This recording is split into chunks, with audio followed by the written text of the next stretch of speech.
ಗಂಡ ಹೆಂಡತಿಯ ಕಲಹ, ಪೊಲೀಸ್ ಠಾಣೆಯಲ್ಲೂ ಕೂಡ ಹೈಡ್ರಾಮಾ ನಡೆದಿರುವಂಥದ್ದು. ಸೀಮಂತಕ್ಕೆ ಹೋದ ಪತ್ನಿಯನ್ನ ಕರೆತರೋದಕ್ಕೆ ಅಂತ ಹೇಳಿ ಪತಿ ಹೋಗಿದ್ದ. ಈ ಸಂದರ್ಭದಲ್ಲಿ ಆತನ ಜೊತೆಯಲ್ಲಿ ಗಲಾಟೆ ಆಗಿದೆ. ಪತ್ನಿ ಕುಟುಂಬದವರು ಗಂಡನ ಮೇಲೆ ಹಲ್ಲೆಯನ್ನ ಮಾಡಿದ್ದಾರೆ ಅನ್ನುವ ಆರೋಪ ಕೇಳಿ ಬರ್ತಾ ಇರುವಂಥದ್ದು ಈ ಗಲಾಟೆ ಆದಾಗ.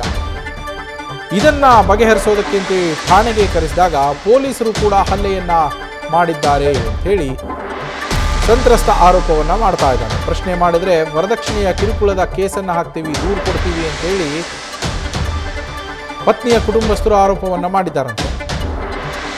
ಇದರಿಂದ ಭಯ ಬಿದ್ದು ನಾನು ದುಬೈಗೆ ಎಸ್ಕೇಪ್ ಆಗಿ ಹೋಗಿದ್ದೆ ಅಂತ ಹೇಳಿ ಈ ಸಂತ್ರಸ್ತ ಹೇಳ್ತಾ ಇರುವಂಥದ್ದು. ಬರ್ಖತ್ ಎನ್ನುವಾತ ಹೇಳ್ತಾ ಇರುವಂಥದ್ದು ಈ ಮಾತನ್ನ. ಬರ್ಖತ್ ದುಬೈಗೆ ಹೋದಾಗ ಮಿಸ್ಸಿಂಗ್ ಕೇಸನ್ನ ಪೋಷಕರು ದಾಖಲಿಸಿದ್ದಾರಂತೆ. ಕಡೆಗೆ 3 ತಿಂಗಳ ಬಳಿಕ ವಾಪಸ್ ಬಂದಾಗ ಪೊಲೀಸರೇ ಮತ್ತೆ ಠಾಣೆಗೆ ಕರೆದಿದ್ದಾರೆ. ಠಾಣೆಗೆ ಬಂದಾಗ ಪತ್ನಿಯ ಮೇಲೆ ಆರೋಪ ಮಾಡಿದ್ದಾನೆ ಬರ್ಕತ್ ಪಾಷಾ. ಬೆಂಗಳೂರಿನ ಜೆ ನಗರ ಠಾಣಾ ವ್ಯಾಪ್ತಿಯಲ್ಲಿ ಈ ಘಟನೆ ನಡೆದಿರುವಂಥದ್ದು. ಯಾಕೆ ಸರ್ ನಮ್ಮ ಹುಡುಗನಿಗೆ ಹೊಡಿತು? ಸರ್ ಯಾಕೆ ಹೊಡಿತು ನಮ್ಮ ಹುಡುಗನಿಗೆ?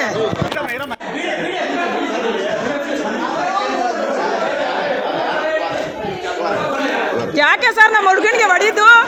ಸರ್ ಯಾಕೆ ಹೊಡಿತು ನಮ್ಮ ಹುಡುಗನಿಗೆ? ನಮ್ಮ ಪ್ರತಿನಿಧಿ ಚಂದ್ರಶೇಖರ್ ಫೋನ್ ಸಂಪರ್ಕದಲ್ಲಿದ್ದಾರೆ. ಚಂದ್ರಶೇಖರ್, ಏನಿದು ಕೇಸು? ಹೆಂಡತಿಯ ಮನೆಗೆ ಹೋದಾಗ ಅವರ ಕಡೆಯಿಂದ ಹಲ್ಲೆ, ಅದಾದ್ಮೇಲೆ ಪೊಲೀಸ್ ಸ್ಟೇಷನ್ಗೆ ಹೋದ್ರೆ ಪೊಲೀಸರಿಂದಲೂ ಹಲ್ಲೆ, ಇದರಿಂದ ದುಬೈಗೆ ಎಸ್ಕೇಪ್ ಆದೆ ಅಂತ ಹೇಳ್ತಾ ಇದ್ದಾನೆ. ದೃಶ್ಯಗಳನ್ನು ಗಮನಿಸ್ತಾ ಇದ್ವಿ. ಪೊಲೀಸರು ಕೊರಳ ಪಟ್ಟಿಯನ್ನ ಹಿಡಿದು ಆತನ ಮೇಲೆ ದಬ್ಬಾಳಿಕೆ ಮಾಡ್ತಾ ಇರೋ ದೃಶ್ಯಗಳನ್ನು ಕೂಡ ಗಮನಿಸ್ತಾ ಇದೀವಿ. ಚಂದ್ರಶೇಖರ್, ಖಂಡಿತವಾಗಿ ನವೀನ್, ಏನು ಈ ಒಂದು ಪ್ರಕರಣಕ್ಕೆ ಸಂಬಂಧಪಟ್ಟಂತೆ 2.5 ವರ್ಷಗಳ ಹಿಂದೆ ಬರ್ಕತ್ ಪಾಷಾ ಮತ್ತೆ ಮಿಸ್ಬಾ ಸುಲ್ತಾನ ಅನ್ನುವಂತವರ ವಿವಾಹ ಆಗುತ್ತೆ. ಇದಾದ ನಂತರ ಸಣ್ಣ ಪುಟ್ಟ ವಿಚಾರಕ್ಕೆ ಸಂಬಂಧಪಟ್ಟಂತೆ ಮನೆಯಲ್ಲಿ ಯಾವಾಗ್ಲೂ ಕೂಡ ಗಲಾಟೆ ಆಗ್ತಾ ಇರುತ್ತೆ. ಈ ಒಂದು ಗಲಾಟೆಗೆ ಸಂಬಂಧಪಟ್ಟಂತೆ ಪತ್ನಿಯ ಮನೆಯವರು ಅಂದ್ರೆ ಮಿಸ್ಬಾ ಸುಲ್ತಾನ ಏನಿದ್ದಾರೆ, ಈಕೆಯ ಮನೆಯವರು ಕೂಡ ಬಂದು ಈ ಮನೆಯಲ್ಲಿ ಅಂದ್ರೆ ಗಂಡನ ಮನೆಯಲ್ಲಿ ಸಾಕಷ್ಟು ಹೆದರಿಕೆ ಹಾಕುವಂತಹದ್ದು ಅಥವಾ ಬೈಯುವಂತಹದ್ದು, ಒಡೆಯುವಂತಹದ್ದು, ಈ ರೀತಿಯಾದಂತಹ ಘಟನೆಗಳು ಪದೇ ಪದೇ ಮರುಕಳಿಸ್ತಾ ಇರುತ್ತೆ. ಈ ಒಂದು ವಿಚಾರಕ್ಕೆ ಸಂಬಂಧಪಟ್ಟಂತೆ ಎಲ್ಲೊಂದ್ ಕಡೆ ಸಾಕಷ್ಟು ಭಯಭೀತನಾಗಿರ್ತಾನೆ. ಅಂದ್ರೆ ಪದೇ ಪದೇ ಅವರ ಏನು ಈ ರೀತಿಯಾದಂತಹ ಘಟನೆಗಳಾದಾಗ ವರದಕ್ಷಿಣೆ ಕಿರುಕುಳ ಆರೋಪವನ್ನ ಮಾಡ್ತಾ ಇರುವಂತಹದ್ದು ಈ ಮಿಸ್ಬಾ ಸುಲ್ತಾನ ಅನ್ನುವಂಥವರು.